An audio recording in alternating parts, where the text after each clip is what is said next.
All right. Hello, OFP Nation. We are live. Sorry about that, Nick. I forgot to add you to the stage. Yeah, Can I'm you hear me here. okay? Can you hear me okay? I can hear you A-okay. Beautiful. All right. Well, it is Easter Sunday for those of you who partake in that and celebrate that. It is April 20th of 2025. We're going to quickly just run through our watch list that we normally go through. And then we'll wrap it up for tonight, guys. And we'll be back on Wednesday with our midweek analysis. So we're going to go ahead. We're going to dive in. If you have any questions, you're welcome to ask them. Just let us know in the comments. I'll make sure to keep my eye on the comments for those of you who do have those questions. And without further ado, Nick, I will let you take care of the rest. All right, thank you, thank you. So let's first have a look at the dollar index. So the dollar index literally has been going nowhere, and we just seem to be moving sideways. Starting from here, we just started moving up, then we came down, then we moved up, then we came down. So right now at this point, there is a 50% chance that we might be going up to this 100 level. And it's just really ironic that we are at the 100 level on the dollar index and it doesn't want to move. So this is, I think, a critical level, meaning either we're going to go all the way up and then start a new trend and make higher highs, or we're going to drop all the way down, like way below. Yeah, like way below 100, and probably the dollar will crash all the way to 90,000. So those are the two scenarios we have. So either we're going to go up and then form a new trend going to the upside, or we're going to continue all the way down and come to 90 level. So those are the two scenarios with the dollar. But my bet is us going to the upside, probably coming back to 114, though that's a stretch. But the 100 level just seems like a level that has been touched a few times. Like it's literally been touched here. It went all the way up, but then crashed immediately all the way down. And then there was a second time when it came all the way up and then it soared completely, bounced again, soared, and then bounced again to this level, then soared. So it's either we're gonna soar from here going to the upside, or we're gonna break all the way down and come to the 90 level. So that is my anticipation on the dollar index. Then let's look now at dollar Mexican. So dollar Mexican has broken all the way down, and it seems like we'll be going down for for a little while.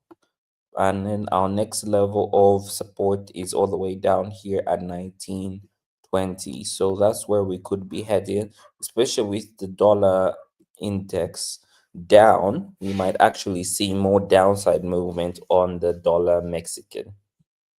Then let's look at dollar yen. So dollar yen, we have literally been just in within this trend line, just like consolidating to the downside. And then Friday also came in. There wasn't really any movement. I think we just moved like 1 or 2 pips on that day. Yeah, we had a range of how much is this? This was like 20, 30 pips. So that was literally our range on Friday. Like the day started, it was up, then went down. So probably this coming week we might actually be coming all the way down, finishing up this wedge to the downside, like it's a downward wedge. So we might be coming all the way down here on dollar yen. So we might consolidate a bit, then come all the way down. Then maybe we might start seeing some movement to the upside. Then possibly we come into 1 48. That's a level we can come all the way up to. But for now, we're just waiting to see what happens next and if this trend line will be broken to the upside. Then let's look at euro dollar. So euro dollar, same scenario with the dollar index. We are literally consolidating for a while here. So it's either we're gonna push all the way up, and just like I talked about on the dollar index, we are either gonna go all the way up, then even go as far as 1.24 around this area. So this is where we could be heading to 1.22, 1.24, which is not really something that could euro dollar can fail to do. Or we're going to be bouncing from this level, the 114 area, because this is like a resistance level. So it's either going to bounce from here, then go all the way down, and then even make new lows on 102. But overall, the fact is, euro and euro dollar, we were literally around this level for 1 to 1. This was when was this? This was 2022. We're literally here, and everybody thought that it's going to stay there for a while, but then it bounced the way back up. So the fact that euro, like everybody wants it back to 1 to 1, is not something that the US are probably looking to do. Like if we check historically, for it to come all the way down to less than 1 to 1, it doesn't really stay there that long. So we touched there even I think late last year, or was it early this year? It's early this year. Yeah, we were around this level in January, and then we bounced immediately for that, going to the upside. So the potential for us to reach 1.22 is highly probable on the euro dollar. So let's just watch that for now. But coming next week, I do believe like we might be making a new high and then possibly touching 1.15 to start off the week. So just right above there, that's where we seem to be going at this current moment on euro dollar. Then let's look at CAD Swiss. So CAD Swiss, we are in a downward trend. We haven't really broken the trend line, but we seem to be in a consolidation right now, right here. Yeah, this just seems like a consolidation we're in. So we might be pushing all the way down come Monday somewhere around 0.58, then bouncing from there, then coming back to 0.5960, then possibly breaking this trend line. We are yet to see if this trend line will get broken. Once this trend line is broken, we'll be looking to come all the way up here to this resistance level, then seeing if that will trigger the market to actually continue in an upward formation to the upside. Then let's look at pound yen. So pound yen has been up for quite a while right now. Not much movement. So we pushed all the way down, pushed all the way up, then pushed slightly down. So we might actually be coming all the way up here. So we're yet to see. This is our resistance level. I've been actually put an alert. So once we go past this level, then possibly we might actually change into a bullish trend to top things off at this current moment in time. Then let's look at pound dollar. So pound dollar has been strongly moving to the upside ever since this point over here. We've been moving to the upside strongly. So where might we be heading with pound dollar?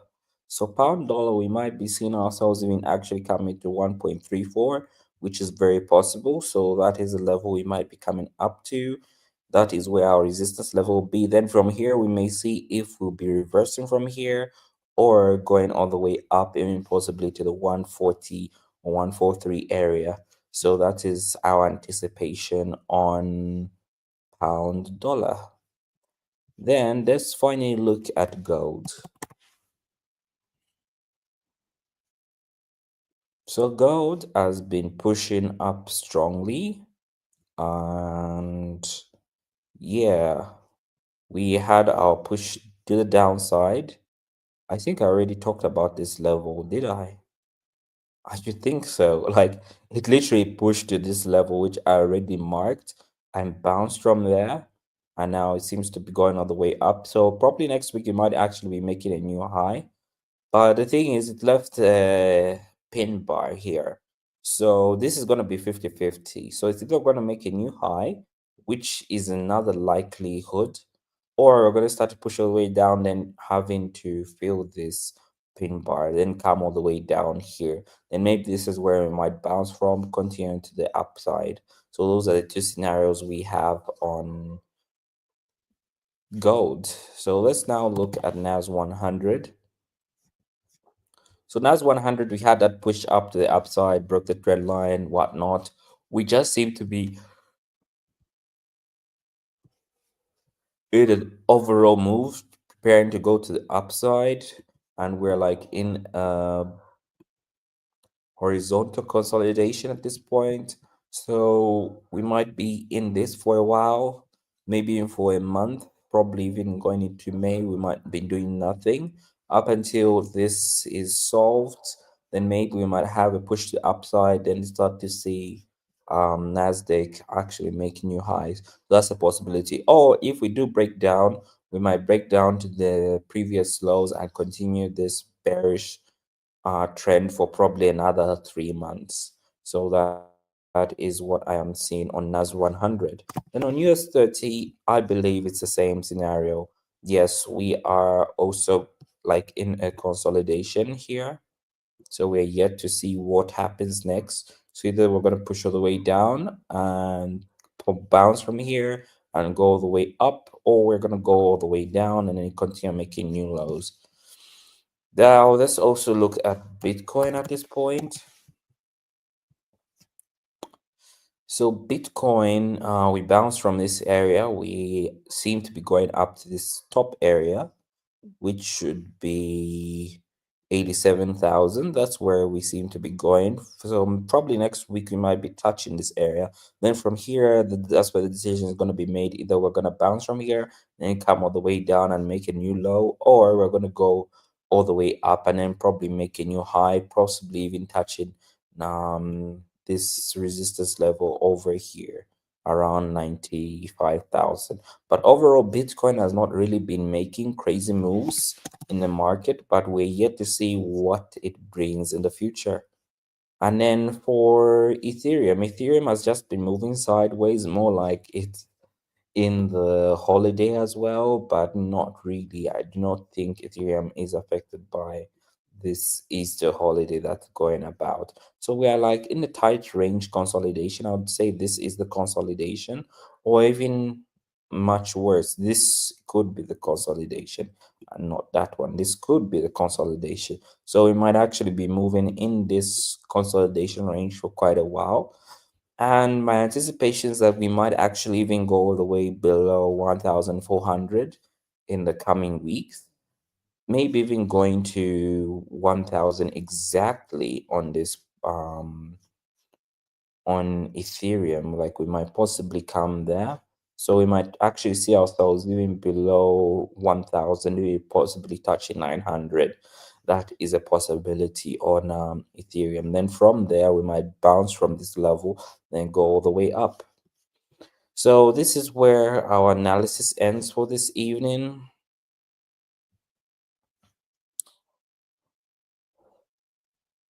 All right, please let us see CAD Swiss and Euro dollar with pound yen. I believe we have already covered that. Rhea, you can come out from hiding. There's just a person mentioning those pairs. Yeah. Oh, I wasn't sure if you were going to dive into CAD Swiss franc, or I know we went over British um, pound and the Japanese yen. Yes. Oh, sorry. I'm feeling a little tired. Oh, too um, bad. Are you in uh, my time zone now? no, I am not in your time zone, but it's a rainy day, so you know how that makes you feel tired. So, um, Uh-huh. so before we let you guys go for tonight, we just want to remind you that we do have a promotion going on right now. It does end tomorrow, and that is 15% off any of our instantly funded accounts that have a 3% daily drawdown. So if you go to our pricing table, any of the account sizes that you wish to purchase, if you just choose the 3% daily drawdown option, you can apply the code 15 off 3DD to that account and you'll receive 15% off. So that is just what I wanted to remind you of. Nick, was there anything else or any other pairs or anything that we wanted to take a look at before we did close out for today? No, that's all. Okay. Everyone, enjoy the rest of your day, your evening. If you do celebrate Easter, I wish you a happy holiday and a special time with your family. If you're closing out Passover, same to you. Wherever you are in the world, whatever holiday you are keeping during this time, may it be a very special time for you and your family. Wednesday, we should be back around the same time for our midweek analysis. So until then, happy trading, everyone, and we'll see you all soon.